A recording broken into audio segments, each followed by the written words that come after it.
नीलम चावला जी, नई दिल्ली से। पूज्य महाराज जी, आपके चरणों में कोटि कोटि नमन।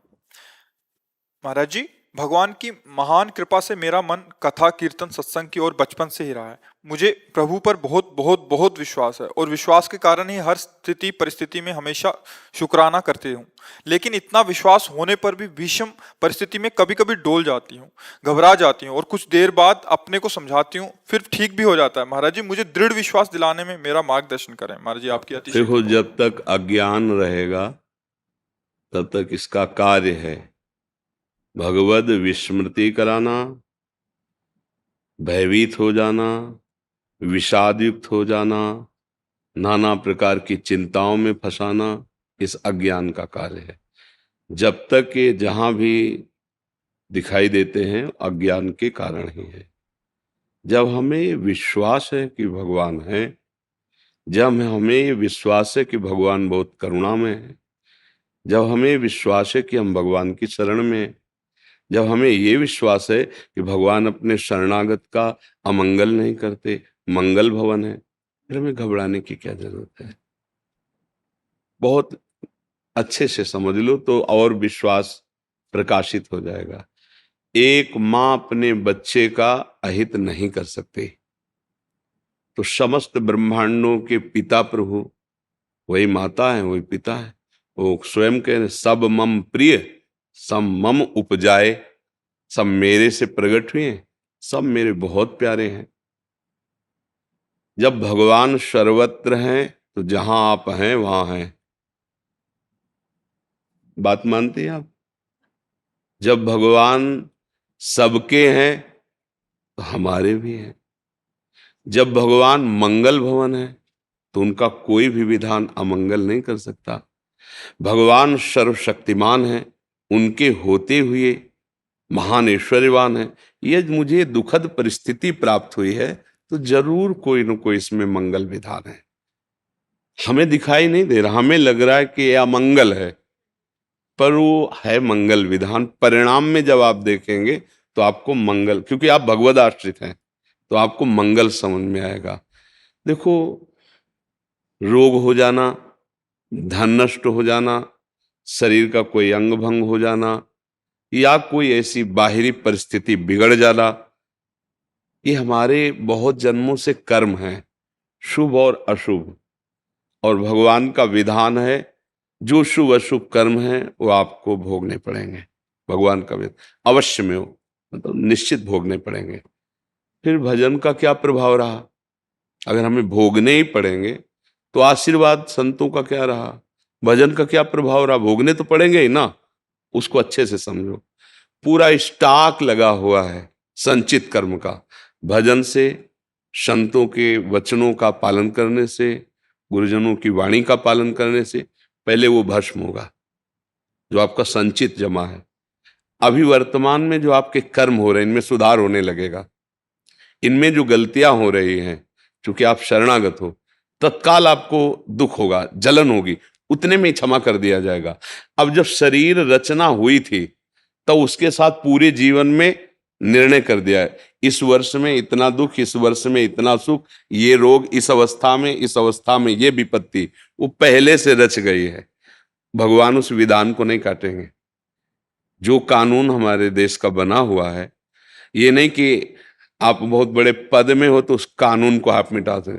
अगर कहीं विशेष पदाधिकारी राष्ट्र का जो है, अगर उससे भी गलती हो जाएगी और न्यायाधीश साबित होने पर उसको भी दंड दे सकता है, क्योंकि कानून नहीं मिटा सकते आप।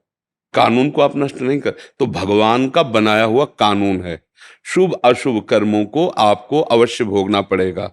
भजन और संतों की कृपा का प्रसाद, जो आपका संचित कर्म है वो भस्म कर दिया गया।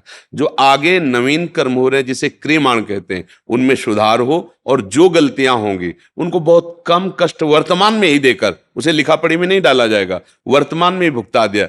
अब जो शरीर की रचना हुई है वो भोगना पड़ेगा। तो भजन का फल ये होगा कि आप धैर्य पूर्वक उसे भोग सकते हैं, आप आनंद पूर्वक भोग सकते हैं। यदि बहुत बुरा प्रारब्ध, जैसे इसी शरीर का है, बहुत बुरा प्रारब्ध है, ये अगर हम प्रियाजू की शरण में ना होते अगर हम भजन ना करते होते तो यही रोग हमारी दुर्गति कर देता, मतलब हम डिप्रेशन में होते। कब तक झेलेंगे? कितने प्रश्न? कोई प्रश्न नहीं है, कोई शिकवा शिकायत नहीं, कोई चाह नहीं। अभी शरीर छूटे या 10 वर्ष बाद छूटे या 10 मिनट बाद छूटे, उसके लिए एकदम तैयार है। क्यों? क्योंकि प्रभु का आश्रय लिया, जो बना उनका भजन किया, तो उनकी कृपा से बल आ गया सहने का। हर परिस्थिति में एक आनंद बना रहता है। ये अंदर की बातें बताई नहीं जाती। कष्टप्रद परिस्थिति, डायलिसिस में बहुत ही कष्टप्रद ये प्रक्रिया है, जब पूरा शरीर रफ्तार से खून निकलकर मशीन में जा, हर नस नाड़ी पीड़ित होती है, लेकिन इधर कष्ट हो रहा है बाय और उधर आनंद हो रहा है। एक अद्भुत आनंद, एक अद्भुत शीतलता, एक अद्भुत, मतलब उसका वाणी से वर्णन नहीं। ये है, अगर हमें प्रभु पे विश्वास है तो किसी न किसी मेरे कर्म का फल भुगताया जा रहा है। पर उनका दुलार देखो कैसे भुगताया जा रहा है। 1:30 बजे रात्रि से उठ के दिनचर्या शुरू है, सत्संग हुआ, श्री जी की सेवा, वन विहार, आप लोगों से भगवत चर्चा, कैसे समय व्यतीत करवा रहे हैं। यही अस्पताल में व्यतीत हो सकता है, व्हील चेयर में बैठ के चल सकते, हालत चिंतन खराब, कब तक कब तक, क्या कैसे, क्योंकि ये तो मृत्यु पर्यंत के साथी है, ये ऐसा थोड़ी कि कभी ठीक हो सकता है। अब जितना जीना है भयंकर कर। अब क्या है, अगर भजन ना होता तो बोलो क्या दुर्गति होती। इसीलिए हम कहते हैं जो आप भजन करते हैं, सतमार्ग में चलते हैं, तो आपको पता नहीं आपका गोदाम भरा है कर्मों का, उससे वो भस्म होगा। पहले आपको जो दुख और सुख के जाल में फंसाने वाले कर्म एकत्रित हैं, उनका नाश होना है। वो किसी और से नाश नहीं होता, वो भगवान की शरण से और भजन से होता है। जो गुरुजन भजन देते हैं तो कटे कर्म बंधन संसारी, संसार में बांधने वाले कर्म बंधन कट गए। कटे कर्म बंधन संसारी, सुख सागर पूरित अति भारी, विधि निषेध श्रृंखला छुड़ावें और निज आलय बन आन बसावें। आलय बन बसत संग पारस के, आयस कनक समान भयम, छूते ही लोहा सोना हो गया। ऐसे ही भगवान उस जीव को भगवत स्वरूप कर देते हैं जो शरण में हुआ। भजन, भजन का फल है कैसी भी परिस्थिति में हो तुमसे धर्म के सिवा अन्य कोई आचरण न बने, भगवान के सिवा कोई अन्य भरोसा न हो, और तुम दुखी न हो। अंदर से तुम दुखी न हो, बाहर से चाहे जैसी परिस्थिति हो मुस्कुरा के निकल जाओ, ये सामर्थ्य, और फिर इस दुखद संसार में आना ही ना पड़े। यह है भजन का फल। तुम्हारी बुद्धि शुद्ध हो, तुम जितेंद्री हो, तुम धर्मात्मा बनो, इससे बड़ी शांति और क्या है। हम समझते हैं रुपया मिल जाए, शरीर स्वस्थ हो जाए, तो हम कर्म ऐसे कर रहे हो, शरीर स्वस्थ है, निंदनीय कर्म कर रहे हो, क्या फायदा ऐसे स्वस्थ शरीर का। खूब रुपया है, गंदी जगहों में खर्चा कर रहे हो, गंदी आदतें बड़ा, क्या फायदा ऐसे रुपया का। पूरा जीवन पशु की तरह व्यतीत कर रहे हो, दूसरे का मांस खा के, शराब पी के, व्यभिचार कर, क्या ऐसा जीवन भैया। अगर धर्म से चल रहे हो, भले सूखी रोटी खा रहे हो, तो आपका आगे जो भविष्य आएगा बहुत प्रकाशमान होगा। गलत चल रहे हो, अंधकार आएगा, सह नहीं पाओगे, पक्का समझो। तो कर्मों का फल भोगना पड़ता है, भजन ही तो कर रहे हैं भगवान के मार्ग में, भोगना पक्का। बड़े बड़े महात्माओं को इसलिए डरो, कोई गंदा आचरण न बन जाए जिसका परिणाम जब आवेगा, अभी क्या तुरंत परिणाम थोड़ी होता है। तो वो कहते हैं भगवान का क्या तुरंत देना चाहिए, तो हमारे यहाँ कानून भी भाई, मुकदमा चलता है, उसके साक्ष्य प्रकट होते हैं, भाई वे प्रमाण है कि अपराधी है, फिर न्यायाधीश, फिर भी उसको चांस दिया जाता है कि आप राष्ट्रपति से प्रार्थना करो, निवेदन करो, अगर वहां से माफ हो जाए तो हो जाए, नहीं तो फिर फांसी। वर्षों लगते हैं। तो हमारा तो बहुत बड़ा हिसाब किताब अनंत ब्रह्मांडों का, लेकिन जिस दिन रजिस्टर सामने आता है वहां किसी वकील की जरूरत नहीं होती, किसी साक्ष्य की जरूरत नहीं होती, फिर जो दुर्गति शुरू होती है, अब वहां कोई देखने वाला थोड़ी होता है दुर्गति का। इसलिए बहुत सावधान रहो और विश्वास करो, भगवान की शरण में हो गए, अब दुख तुम्हें परास्त नहीं कर सकता, पर नाम जप करते हुए चलो। ये अध्यात्म है। देखो भाई, ये पार्थिव बुद्धि से, मलिन बुद्धि से, गंदे आचरण करने वाली की बुद्धि से ये समझ में नहीं आएगा। आपको तर्क वितर्क उठ जाएंगे कि ऐसा कैसे, ऐसा एक ने कहा कि हमें फंसा दिया, देख लो कैसी माया रची, हमें दुख पे दुख देते भगवान चले जा रहे हैं। चल, चलो तुम्हारी बात मान गए। तो भगवान संत रूप में, सदगुरुदेव रूप में तुम्हें मुक्त करने के लिए भी तो है, शास्त्र रूप में तुम्हें मुक्त कर, ये खेल दुखदाई है, इधर आ, ये खेल खेल, मेरे दोनों खेल बनाए, अब तुम आज्ञा ना मानो, मनमानी जाके खेलो, तो दुख तो भोगना ही पड़ेगा। और अगर सही पूछो तो अपने आप से अपने आप में खेल रहे हो, किसी को नहीं। आप अपने को जानते नहीं है, इसलिए इस शरीर को मैं मानकर गलत भावना कर लिए।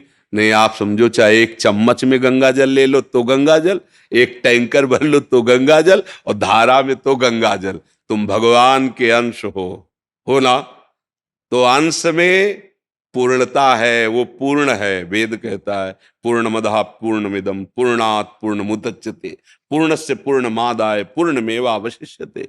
उस पूर्ण से कुछ भी निकाला जाए वो पूर्ण ही होता है। तभी गोस्वामी जी कह रहे, जानत तुम्हें हो, जो तुम्हें जान जाता है वो तुम में हो जाता था, भगवत स्वरूप हो जाता। क्यों? वो भगवत स्वरूप था, भूल के संसार में लग गया, नहीं तो घट घट में वही रमा हुआ, दूसरा तो है नहीं। तो अब दो अज्ञानी हो तो तुम दोष देने लगते हो। गोस्वामी जी पहले लिख गए, काल ही कर्म ही ईश्वर ही मिथ्या दोष लगाए।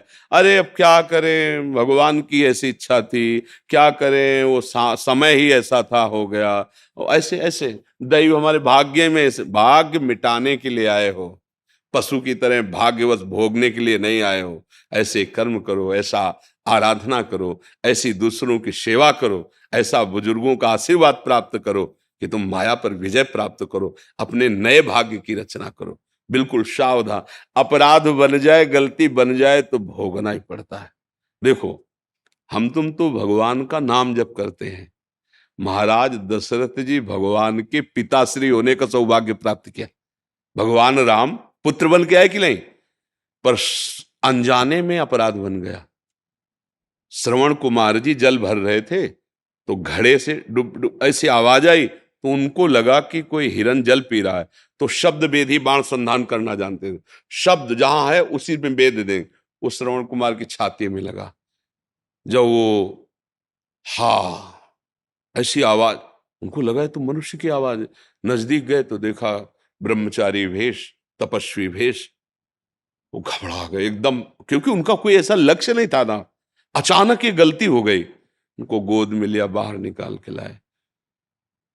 कहा आप चिंता मत। बोले चिंता नहीं, तो प्राण जा रहे हैं। सीधे हृदय पे लगाए, एक बात की चिंता है, मेरे माता पिता वो कांवर में बैठे हुए हैं, वो प्यासे हैं, आप पानी पिला देना। दशरथ जी की तो हालत था कि ऐसा कैसे अपराध बन गया, बड़े विकल हैं, अनजाने में अपराध बन गया। नजदीक गए, अब उनके तो प्राण निकल गए श्रवण कुमार के। जल लेके गए, तो उनका बेटा इतना विलंब क्यों हो गया? बोले नहीं, हिम्मत नहीं थी बोल। तो बोले बेटा, आज तक तुमने कभी अवज्ञा नहीं की, मैं पूछ रहा हूं फिर बोल क्यों नहीं रहे? क्योंकि वो माता पिता के अनन्य भक्त थे, जैसे भगवान की आराधना ऐसे अपने माता पिता किया। तब कौन हो तुम, बोलते क्यों नहीं? मेरे श्रवण कुमार नहीं हो सकते तुम? तो उनका, हाँ मैं श्रवण कुमार नहीं हूं, मैं चक्रवर्ती सम्राट अयोध्या नरेश दशरथ हूं। तो मेरा बेटा कहाँ है? अब मेरे से गलती हो गई। वो अंधे थे, अब मेरे से गलती हो गई। मुझे शब्द वेदी बाण संधान करने का ज्ञान है। वो जल भर रहे थे, मुझे ऐसा लगा कोई हिरन जल पी रहा है, बाण संधान, वो मृत्यु को एकदम विकल। आप पानी पी लीजिए। दशरथ जी ने कहा पुत्र का हत्यारा और उससे हम पानी पिए? नहीं महाराज, मैं अपने प्राण त्यागूंगा, क्योंकि आंखें हैं नहीं, और वो हमारी भगवान की तरह आराधना ऐसा दूसरा कोई कर नहीं सकता, मेरे प्राण ही निकलेंगे। पर जैसे पुत्र वियोग में मैं मर रहा हूं, ऐसे आप भी मरोगे। और उन लोगों ने शरीर छोड़ दिया। देखो, भगवान पुत्र बनकर आए लेकिन इसको नहीं मिटाया। दशरथ जी को वैसे ही तड़प तड़प कैकेयी जी के हाथ जोड़ रहे हैं, पैर पड़ रहे हैं कि राम अगर वनवास गए तो मैं मरूंगा, मैं राम के बिना जीवित नहीं रह सकता, तेरे हाथ जोड़ता हूं, भरत को राजा बना दूंगा, राम जी को अयोध्या में नहीं रहने दूंगा, गुरु जी के घर में रख दूंगा, पर उनको वनवास बस एक बार देख लिया करूंगा, जीवित रहूं, मान जाता हूं। तड़प तड़प करके प्राण त्याग दिए। ये देखो, एक कर्म जिनके भगवान पुत्र बनकर के आए, नहीं हटाना। इसलिए होश में हम तुम तो क्या है, वो जिनके भगवान पुत्र बन गए, जिन सही भाषा में कहे तो जो भगवान के बाप बनने का सौभाग्य प्राप्त किए, उनका भी नहीं मिटा। तो इसलिए हम लोग बहुत सावधानी से कर्म करें, कोई अपराध न बन जाए, कोई ऐसी गलती न बन जाए, और भगवान का भरोसा रखें तो पीछे के सब भस्म हो जाएंगे।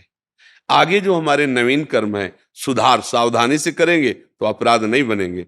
जो शरीर रचना के समय कर्म का हिसाब दिया गया, उसे राधा राधा कह के भोग लेते हैं और भगवान की कृपा को प्राप्त होते हैं, भगवान के समीप चलते हैं। बकाया ये जैसे मलिन बुद्धि से तर्क वितर्क, ऐसा क्यों वैसा, ये सब नहीं है। तुम समझ नहीं पाओगे, ये अध्यात्म है। जब तक भजन नहीं करोगे, पवित्र आचरण नहीं करोगे, तो अध्यात्म की बातें समझ में आ जाएंगी क्या? जी राम निवास जी। राधे राधे। श्री हरिवंश महाराज जी। जी। राधे राधे महाराज जी। महाराज जी, राधा नाम तत्व की महिमा से आपने संसार को परिचित कराया है, उसके लिए कोटि कोटि प्रणाम। महाराज जी, हम किसान हैं, बचपन से गाय की महिमा सुनी है और आज भी गाय को पूजते आ रहे हैं, लेकिन कुछ समय से आवारा पशु के रूप में गाय व सांड हमारी फसलों को नष्ट कर रहे हैं। अपनी फसलों को बचाने के हाँ, लिए हमें हमको भी ना चाहते हुए भी एक बार चिंता हुई थी, क्योंकि एक किसान परिकर आए थे, तो उन्होंने कहा कि अब जो ट्रैक्टर से खेती होती है तो बैल बछड़े छोड़ दिए जाते हैं, उनका तो काम है नहीं। जिन गायों का दूध देने का समय नहीं रह गया, उनको छोड़ दिया जाता है। तो हमारी फसलों को चौपट कर रहे हैं, क्योंकि अब जैसे 100-100 के झुंड खेत में गए तो वो कुछ चरेंगे और कुछ उनके खुर से वो नष्ट ही हो जाए। तो किसान का तो जीवन ही है फसल, उसी से वो पढ़ाई लिखाई बच्चों की और गृह परिवार का कार्य करता है। अच्छा, वो इतना सामर्थ्यशाली है नहीं कि वो अपने खेतों में लोहे की बाउंड्री लगावे, जाल लगावे। अरे ये समझो कि अगर उसे 100 रुपया की, अब तो थोड़ा आधुनिकता बढ़, 100 रुपया की कोई कार्य करने है ना उसे, तो कर्जे की तरफ सोचता था, क्योंकि साल में एक बार अन्न जब अच्छा उत्पन्न हो जाए तो डेवढ़ा लगा के खाने पीने का, फिर बेचे। बड़ा कष्टमय किसान का जीवन। किसान प्रणाम करने योग्य है, जिनको खूब अच्छे ऐश्वर्य मिल रहे हैं, वो क्या जाने किसान का कष्ट। हाँ, बीज बो करके भी वो पूरे 6 महीने जलेगा, पता नहीं कब कौन सी आपत्ति आ जाए, फसल नष्ट हो जाए। हमने तो देखा है ना, जैसे सरसों की फसल तैयार हुई पक के, बादल गड़, अब पूरा परिवार शोक मग्न बैठा कि अगर पानी गिर गया और सुबह की किरणें प्रकट हुई सूर्य की, तो वो दाना फूल के ऐसे सब गिर जाएगा, सब बिगड़ जाए। वो बहुत कष्ट है। ये तो समस्या हमें कुछ महीने पहले ही बताए थे किसी किसान ने, पर इसके विषय में अब जैसे कि आप अपनी बाउंड्री की, तो अब वो 10 बीघा 20 बीघा है, और उसमें कैसे पूरी बाउंड्री करे? इसमें लाखों का खर्चा है। कोई धनी आदमी हो तो कर भी सकता है। अरे किसान जोत करके किसी तरह अन्न पैदा करके परिवार का पोषण, समाज का पोषण करता है। ये तो महाराज अब जी, जिस तरह से हम उनको अपने फसल में से निकालने के लिए डंडा लगाते हैं या उनको भगाते हैं, तो ऐसा कोई हमें पाप लगेगा जब हम अपनी फसल को बचाने के लिए उनको उसे भगाते हैं? रक्षा फसल की तो करनी ही है, पर समस्या है कि यदि ऐसी बड़ी बड़ी गौशालाएं सरकार की तरफ से, धनियों की तरफ से हो कि उनको सुव्यवस्थित रखा जाए भोजन, तो किसान का भी भला होगा और हमारी गौ सेवा भी बन जाएगी। अब बहुत से ऐसे महात्मा जन हैं जो लाख लाख गौओं की सेवा, चाहे मांगना पड़े, मांग मांग के लाख लाख गौओं की ऐसे गौशाला हैं जिनमें लाखों गौएं रह रही। तो अगर ऐसा कुछ हो तो ही बन सकता है। तो ऐसे जो देहाती भाषा में कहते हैं अन्ना बैल, अन्ना ऐसे छोड़ दिए, अब वो अपना भरण पोषण करने के लिए खेत में तो जाएंगे ही ना। अब वो किसान मान लो 2 बीघा खेत है, और वो 2 बीघा में 100 जानवर घूम गए, अब उसको खाने को भी नहीं मिलेगा। अब वो क्या सोचे? ये समस्या बहुत बड़ी समस्या है, जिसका समाधान सरकारी हिसाब से हो सकता है कि ऐसी गौओं को एकत्रित करके बड़े गौशाला बनाए जाएं, अपने धन का हिस्सा गौ सेवा में लगाएं, उनके लिए व्यवस्थित भोजन, व्यवस्थित वास की तो हो सकता है। अन्यथा दूसरा क्या इसमें मार्ग निकल सकता है? अब बताइए क्या अगर आप अपने खेत से आके तो दूसरे खेत में चले गए, वो भी तो किसान है। अब रात में तो सोएंगे ना, और उनको लगी है भूख, तो जाएंगे ना, खेतों में जाएंगे। अब वो जिए तो कैसे जिए? जो गांव समाज की जमीनें हैं, जो ऐसे सैकड़ों बीघा पड़ी रहती थी जिसमें पशु चरते थे, कॉलोनियां बन रही, ये बन रहा है, वो बन रहा है, सब निर्माण, नया रोडें निकल रही, आसपास दुकानें बन रही, चरने के लिए घास नहीं है। नहीं तो जैसे सैकड़ों बीघा ऐसे जमीन पड़ी रहती थी जिसमें गाय छोड़ दो और शाम के ले आओ, और वो खूब छक के हरी भरी घास खाते, कहाँ जगह रह गई? किसान कैसे जिएगा? अब ये जलन किसी को धनी को पता चलेगी क्या? किसी बड़े पद पे बैठे वाले को पता है? उसकी पूछो, 2 बीघे खेती है, 4 बच्चे हैं, परिवार उसी से पलता है। तो चूंकि वो किसानों का परिचय इसलिए जानते हैं, तो इसमें तो हमें एक ही उपाय लग रहा है, हर बड़े क्षेत्र में एक बड़ी गौशाला हो जिसमें धनियों का सहयोग हो और सरकार उसके लिए जमीन नियत करे कि भाई इतनी गौशाला है, और वो गायें वहां रखी जाएं और उनकी सेवा हो, तो हमारे धर्म की भी रक्षा होगी, गौ सेवा भी बन जाएगी और किसान भी सुरक्षित रहेगा। दूसरा तो मुझे उपाय समझ में ही नहीं आता। हमने विचार किया था एक बार, कई लोगों ने, मतलब एकांतिक जो आए थे, तो उन लोगों ने प्रश्न किया था कि महाराज जी इस पर क्या करें? हम इतने पैसे नहीं कि हम बाउंड्री लगा सकें, भाई दीवाल और जाल और लोहे नहीं है, नहीं है। किसान के पास नहीं, जो अधर्माचरण नहीं कर रहे, धर्म से चल रहे, आज भी वो बस उतले ही है, कपड़ा लत्ता खा पी ले। तो अब हमें तो कोई और उपाय समझ में आता। आपको आता है क्या कोई उपाय? जी, जैसे हम फसल को बोते हैं और अपनी सब्जियां जो भी फसल किसान करता है जी। उनको बचाने के लिए कीटनाशक दवाओं का इस्तेमाल करते हैं, तो उससे जीव जंतु छोटे कीड़े उसमें क्या हानि है, पहुंचती है। तो हाँ, क्या ऐसे में हमें पाप लगेगा? उसमें क्या है कि जैसे डॉक्टर है, जानवरों का डॉक्टर है या मनुष्य का डॉक्टर है, हम मान लो गाय ले गए और उसके कीड़े लगे हुए हैं, तो हमारा उद्देश्य कीड़ों को मारना नहीं, गाय को बचाना है। अब हम जब दवा डालेंगे तो हजारों कीड़े मर जाएंगे, उन कीड़ों के मरने, गाय की रक्षा के लिए किया जाए। वो रोग रूप में आए, उनका निवारण है। हमारी फसल सुरक्षित रहेगी तो हजारों का भरण पोषण होगा। हम उस लक्ष्य की पूर्ति के लिए जो उसमें औषधि डालते हैं, उसमें यदि कोई कीट मर रहा है, इसीलिए गृहस्थ में अतिथि सेवा, साधु सेवा, जैसे रोज अपने घरों में रोटी बनती थी तो एक रोटी गाय के लिए निकल, एक रोटी के टुकड़े करके छत में डाल दिए, कौआ चिड़िया पा जाए। तो ये जो गृहस्थ के द्वारा धर्म कार्य होता है, और साल में एक बार निकले, कोई तीर्थ करे आए, प्रयागराज नहाया है, धाम आ गए, 1-2 दिन ऐसा, वो सब क्षमा हो जाता है, नष्ट हो जाता है। क्योंकि फावड़ा चला रहा है, उसको पता ले मेढक कट गया, अब वहां छोटा सा एक बिल है, पानी निकल रहा है, अब फावड़े से उसको गोड़ करके बंद करना है, मारा तो सांप कट गया।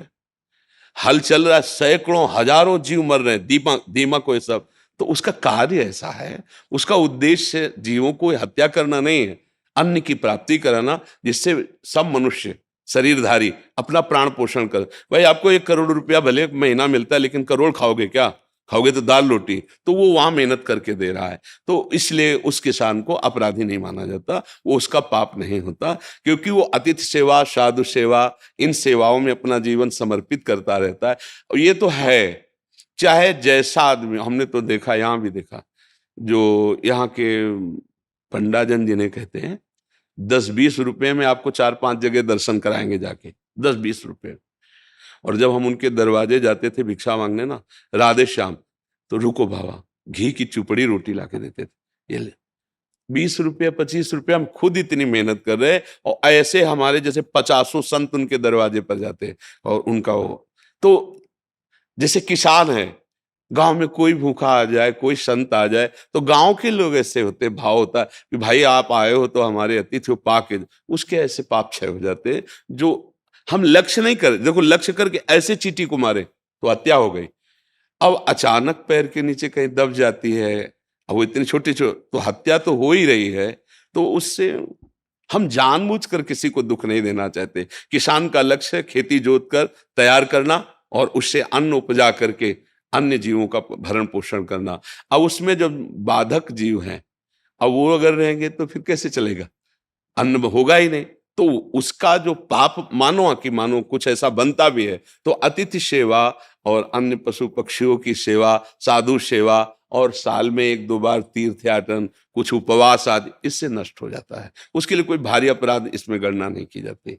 ये ऐसा क्षेत्र है, इसकी तरफ से सब अनविज्ञ रहना चाहते हैं, क्योंकि वो एक ऐसा क्षेत्र है ना किसान का, सीधा साधा, वो अनविज्ञ रहना चाहते हैं। ये समस्या है, हमें बहुत पहले पता चला था, पर हमें कोई और रिजल्ट इसके लिए समझ में नहीं आया। कोई सहयोग करे, सरकार सहयोग करे तो ही हो सकता है। राकेश कुमार जी। आदरणीय महाराज जी, कोटि कोटि सादर प्रणाम। महाराज जी, मैं हमेशा धार्मिक विचारों और सुसंगत में रहा हूँ। पिछले वर्ष से आपके सत्संग से मुझे सत्संग में रुचि और विश्वास बढ़ गया। आपके द्वारा बताए गए आचरण को पालन भी कर रहा हूँ। सब प्रकार के प्रश्नों का समाधान हो जाने के बाद भी मैं अज्ञानवश आत्मा और परमात्मा में भिन्नता की वजह से मेरा मन दिमाग घूमता रहता है और सत्संग के समय रोना आता है। छोड़ो इस बात को, वो क्या है वो स्वयं जना देंगे, बस आप स्मरण करो। वो है ना, इतना पता है ना, वो हैं, बस आप उनका स्मरण करो, नाम जप करो। सोई जाने जेहि देहु जनाई, जानत तुम्हें तुम्हें हो जाई। वो आप आत्मा और परमात्मा, भगवान, ब्रह्म, ये सब एक ही तत्व के पर्यायवाची शब्द हैं। ना कोई भिन्न है, ना कोई द्वैत है, वो अपने आप से अपने आप में खेल रहा है। जैसे कांच के महल में खड़ा हो जाए और विविध प्रकार का कांच हो, जैसे वो शीशे नहीं होते, मुंह बड़ा सा दिखाई देगा, टेढ़ा दिखाई देगा, ऐसा वो कांच होते ना ऐसे। तो हम थोड़ा अंग्रेजी नहीं पढ़े, तो वो जब उसमें हम खड़े होंगे तो हमारे ही बहुत से रूप दिखाई देंगे ना, कोई बिगड़ा हुआ, कोई सुंदर रूप, कोई छोटा रूप, कोई बड़ा रूप।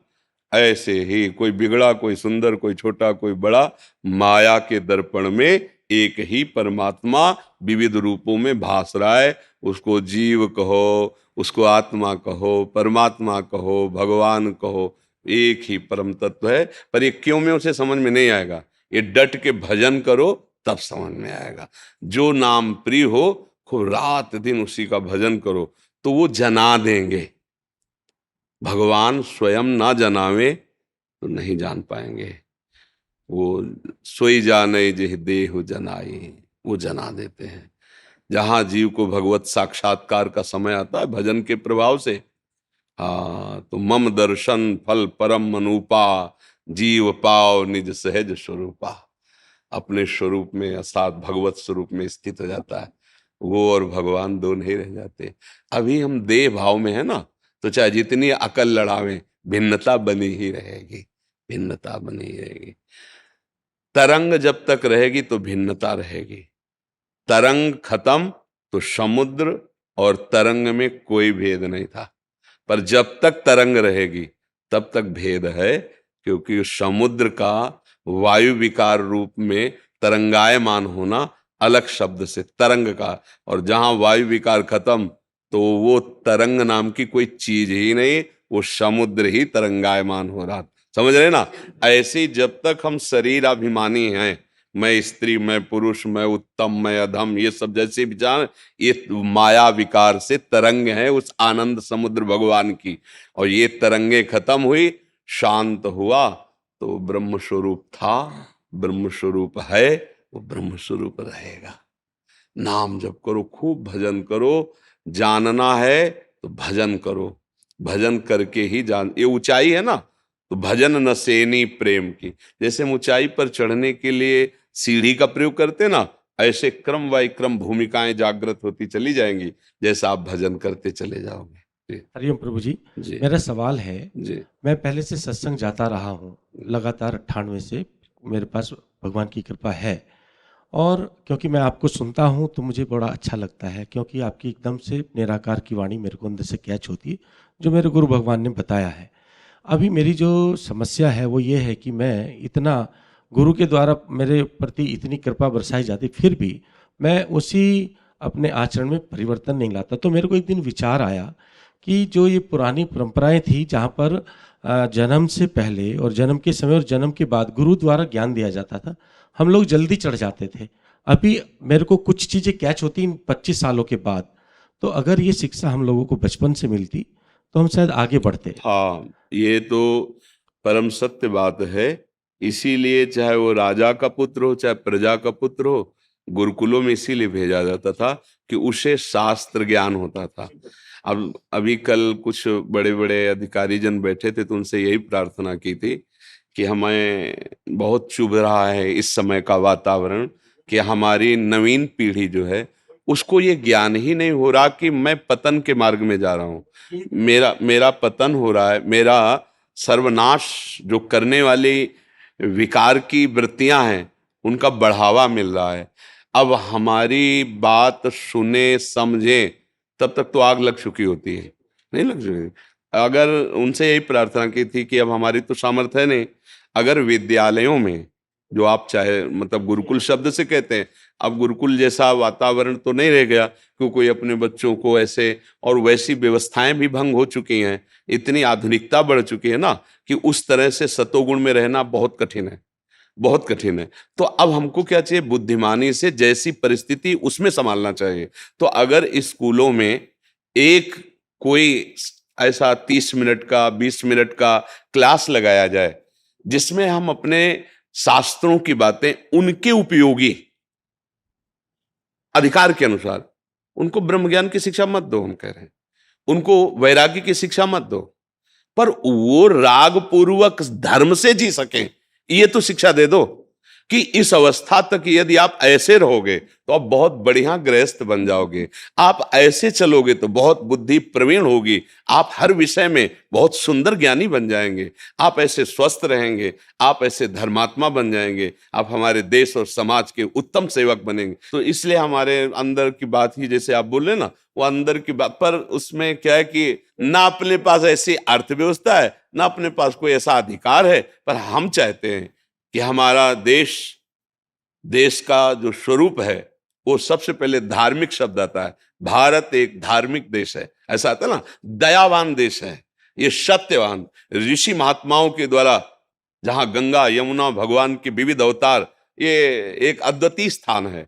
आप आए तो आप प्रश्न कर रहे हैं तो आपसे प्रार्थना कर सकते हैं। क्या कि जैसे अब नए नए बच्चे आते हैं ना और वो अपनी दुर्दशा बताते हैं तो हृदय जल जाता है कि अगर इनको कहीं ब्रह्मचर्य का ज्ञान होता तो। हम हितधाम में कई वर्ष पहले ब्रह्मचर्य के विषय में कि हे नवीन पीढ़ी के भाइयों, आप ध्यान दीजिए, आप जो हस्तमैथुन करते हैं, आप जो गंदे वीडियो देखते हैं, आप जो गंदी आदतें करते हैं, आप देखना आप कैसे पतित हो जाएंगे।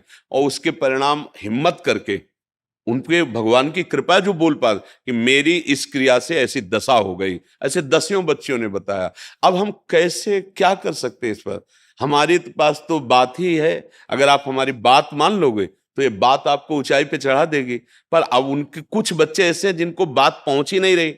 अच्छा, टेलीविजन, वो टीवी आदि में ऐसे कहानियों का सीरीज क्या कहते हैं, हाँ, ऐसी बनाई जा रही हैं कि संतों के प्रति श्रद्धा नहीं, शास्त्र की प्रति कोई श्रद्धा नहीं, मनमानी गंदे आचरणों का दृश्य दिखाई देता है। नवीन बच्चे देखते हैं, वैसे ही मन नवीन अवस्था में बदमाशी करने के लिए प्रेरित करता है, गंदे आचरण के लिए। अब वो तो दिखाई दे रहा है ना, और प्रमाणित किया जाता है, ये सब चलता है। तो नए बच्चों को लगता है कोई पाप थोड़ी है, कोई अपराध थोड़ी है, कोई शरीर में हानि थोड़ी होगी, ये तो मनोरंजन है। बस वहीं से भ्रष्ट आचरणों को बढ़ावा मिलता है। फिर जवानी आते आते इतनी कमियां, इतनी कमजोरियां कि वो गृहस्थ लायक नहीं रह जाते, वो समझ नहीं पा रहे। अब इस पर ये कि आप सब लोग मिल करके कम से कम ना विद्यालय में तो अपने घरों में अपने बच्चों को बैठाल के मित्रवत, ऐसा नहीं करना चाहिए, ऐसा नहीं दे। आप मोबाइल चेक करो, आप उनको समझाओ, आप उनको इतना प्यार दुलार दो कि पिता के साथ वो तुम्हें दोस्त मानने लगे, वो अपनी हर बात आपसे शेयर करने लगे, जिससे उनका उत्साह आप बढ़ा सकें। नहीं तो बहुत हालत खराब है और आगे और भी खराब हो जाएगी। बच्चे बच्चियां तिनके के समान माता पिता घर परिवार को छोड़कर मनमानी आचरण कर रहे हैं। तो इसमें आप लोग भी सहयोग करें। आप लोगों का सहयोग ये है कि अपने घर के बच्चों को इतना प्यार दुलार से बात करें कि वो अपनी कमजोरियां आपसे बता सकें, आप उनका निर्णय कर सकें, आप उनको सपोर्ट दें। नहीं नहीं, बिल्कुल तुम जो बिल्कुल ठीक हो जाएगा, हम तुम्हारे साथ हैं, हम तुम्हारा सुंदर ब्याह करवाएंगे, बस तुम छुपाना नहीं, हर बात हमसे शेयर करो और हम दोनों मिलकर के ऐसे। तो उनको लगेगा कि यार मेरे पापा, मेरे पिताजी मेरे मित्र भी हैं, मैं उनके साथ अपनी बात कर सकता हूं। नहीं तो ऐसी परिस्थिति में फंस जाते हैं। किसी के मोबाइल में कुछ वो जैसे आते रहते हैं गंदी बातों वाले कि आप इससे फोन करो, आप मिलो, आप ऐसी बात करो। तो उसने देखा और उसने बात की और उसके पास वो ब्लैकमेल कहते हैं, उसके आ गए कि देखो तुम्हारी बात तो तुम्हारी सब है, इतना रुपया हमें दो, नहीं तो हम ये ओपन कर देंगे कि आप हमसे ऐसा ऐसा देखे, ऐसा ऐसा बोले। अब वो थोड़ा बुद्धिमान था, उसने अपने पिता से बात की, ये खेल खेल में हमसे ऐसे हो गया, अब आप वो पुलिस से मिले, संभल गई। अब वो अगर बच्चा ना कहता, अब वो पैसे चुराता, उसको भेजता, अब हर बार तो फिर वो यही सोचता कि इससे तो अच्छा है मर जाए। या फिर वो बहुत ही गंदी हरकतों में उतरता अपने ही घर में, ये चुरा के बेच देना। अब उसको तो किसी तरह अपनी बात ना खुले, ये इस तरह का कोई व्यवहार हो तो बच्चों को सपोर्ट करना चाहिए, डांटना नहीं चाहिए कि तुमसे गलती हो गई, कोई बात नहीं, हम पूरा सपोर्ट देंगे, हमें कुछ अब छुपाना मत। हमें लगता है थोड़ा सत्संग सुनाना चाहिए, थोड़ी शास्त्रों की बात सुनानी चाहिए। तो हम लोग बताते, जब हम बच्चे थे ना, तो हमारे परिवार के जन शाम टाइम आरती करके, वहां बिजली तो थी नहीं गांव में, तो दीपक या लालटेन होती थी, जला के रख दी गई, रामायण है, भागवत, चलो सब बैठो, चुपचाप हाथ जोड़ के बैठो और सुनो। 20 मिनट 30 मिनट गा गा के बड़े भाई सुला रहे, अर्थ उसका बता रहे, तो उसके संस्कार पड़ते हैं। संतों के चरण धो, देखो आए हैं, संतों के पास बैठो, तो उनकी बातें सुनकर के पवित्रता हृदय में आती है। अब ऐसे फिल्म दिखाई जाती है, ऐसे सीरीज दिखाए जाते हैं, कि वो ड्रग्स बेचने वाले, वो व्यभिचार करने वाले, वो फ्रॉड काम करने वाले, वो बच्चे बच्चियों को बेचने। अब दिमाग में नई पीढ़ी क्या, मतलब सब ड्रामेबाजी है, सब पाखंड, ये सब चोर, ये ऐसी भावना आने लगी ना। अब बताओ संभलेंगे कहां से? अगर राजा भी अपने राज्य को ठीक से चला सकता था तो उसके ऊपर महात्मा होते थे। चक्रवर्ती सम्राट महाराज दशरथ तो वशिष्ठ जी, परम ज्ञानी जनक जी तो सदानंद जी, इंद्र देवराज है तो उनके ऊपर बृहस्पति गुरु, दैत्यराज तो शुक्राचार्य। हर जगह महात्माओं का आधिपत्य रहा है।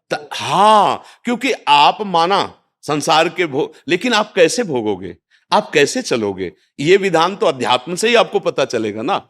अब अध्यात्म का अस्तित्व मिटाया जा रहा है, शास्त्रों के पन्ने फाड़े जा रहे हैं। आओ बैठो, हम जैसे कहें वैसे तुम कुछ दिन आचरण करो। अगर आप रो के ना बोलो कि सत्य लिखा है तो हमें बताना। अब तुम गंदे आचरण करोगे, मलिन बुद्धि, तो तुम्हें शास्त्र समझ में आएंगे, झूठे तो लगेंगे ही, क्योंकि तुम्हारी बुद्धि भ्रष्ट है। तुम सच्चे मार्ग के पथिक बनो।